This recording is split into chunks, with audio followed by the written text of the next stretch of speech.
వాకిలి దూరని లడ్డు.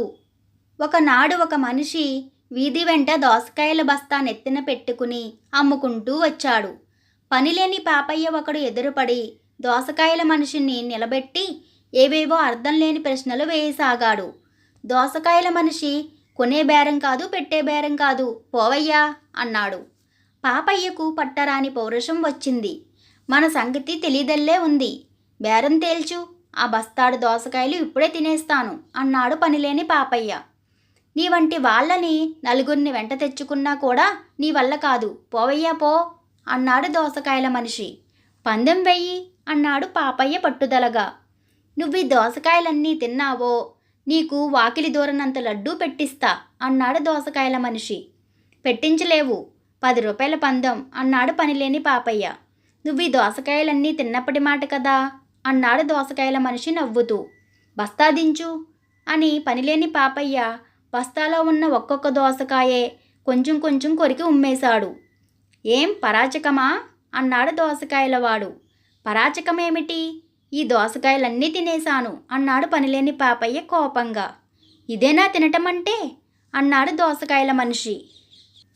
ఎవరికైనా అమ్మజూపు ఏమంటారో నీకే తెలుస్తుంది అన్నాడు పాపయ్య. ఈ పాటికి చుట్టూ జనం మూగారు. ఆ కాయలన్నీ తినేసిన కాయలేనని వాళ్ళు ఒప్పుకున్నారు. చేసేది లేక దోసకాయలవాడు తన గోతం తీసుకుని వెళ్ళిపోబోయాడు. కాని పనిలేని పాపయ్య అడ్డు తగిలి, లడ్డూ మాటేమిటి, దానికి కూడా పందెం కాసాను మరి అన్నాడు.